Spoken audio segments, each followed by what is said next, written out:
We here at Big League Politics have obtained exclusive government documents that are blowing the lid off of the Obama spying scandal.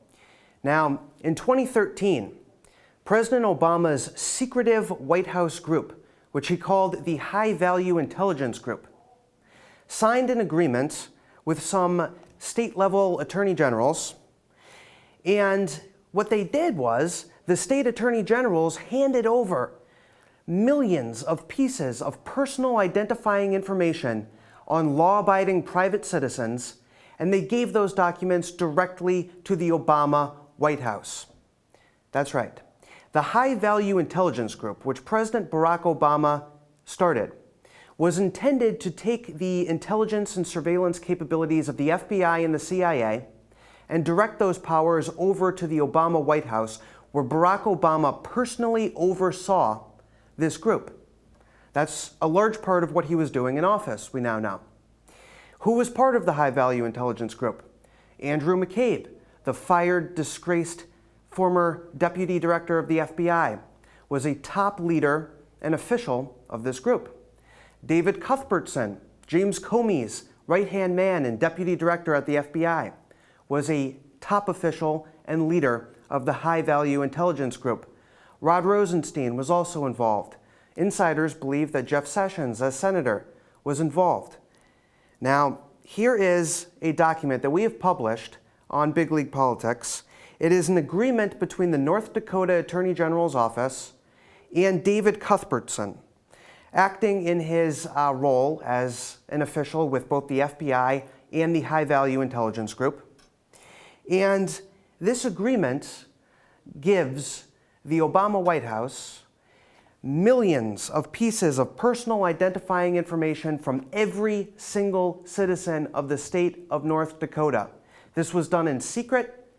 This was not publicly disclosed. Here is the agreement, and here's the information that North Dakota handed over to David Cuthbertson. For purposes of this memorandum, personal identifying information is defined as information which can be used to distinguish or trace an individual's identity, including any personal information which is linked or linkable to a specific individual. So in other words, anything. Examples of PII are name, social security number, driver identification number, telephone number, date of birth, place of birth, citizenship, mother's maiden name, and photographs or computerized images, fingerprints, and other biometrics.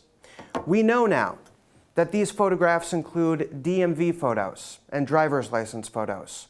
We know now that these photos actually include photos that you post on Facebook.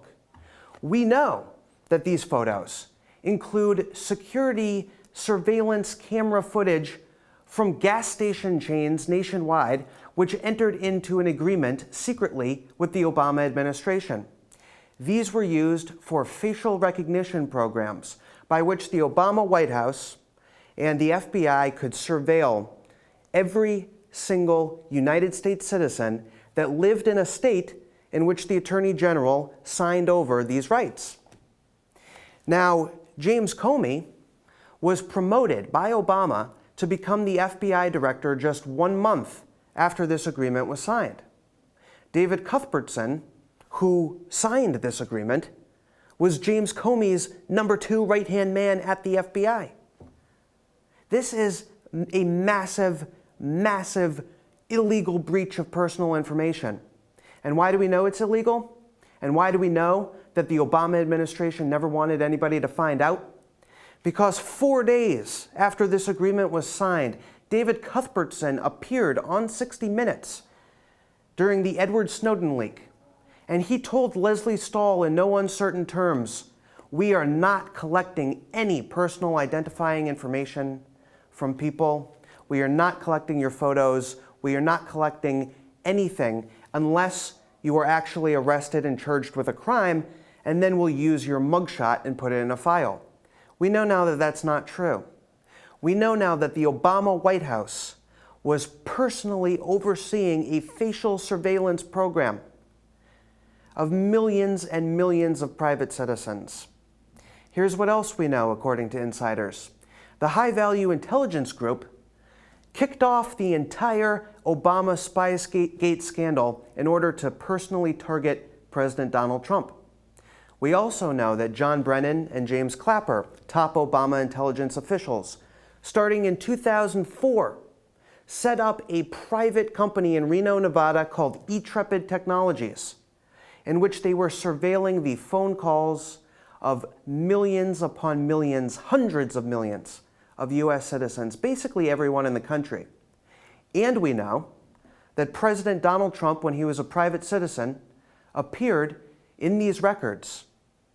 This case is now in D.C. Circuit Court. It's a whistleblower case. President Donald Trump was surveilled as a private citizen by John Brennan and James Clapper, and they took that information with them into the Obama administration because that's how much these people feared the prospect of Donald Trump running for president. This has been years in the works, and finally this is being exposed. We know that Stephen Halper was spying on the Trump campaign. We know that the Obama administration paid him $400,000 at a key moment in the spying. We know that Carter Page and George Papadopoulos were set up for federal surveillance. We know that a bogus Christopher Steele dossier was used to obtain FISA warrants to surveil Trump Tower. This has been a years-long operation. It's finally being exposed. And thank God that President Donald Trump is shining a light on these massive, wide-ranging surveillance operations that were going on and continue to go on. This is a massive story. We're going to continue to stay on it. We're going to talk about Facebook's role in this. We're going to talk about Cambridge Analytica's role in this. And we are going to talk about the High Value Intelligence Group, Rod Rosenstein, James Comey, David Cuthbertson, how they were using the capabilities of this massive White House surveillance program in order to target their political enemies and in order to spy on President Donald Trump, to stop him from becoming president, and to impeach him after he became president. Stay tuned to BigLeaguePolitics.com.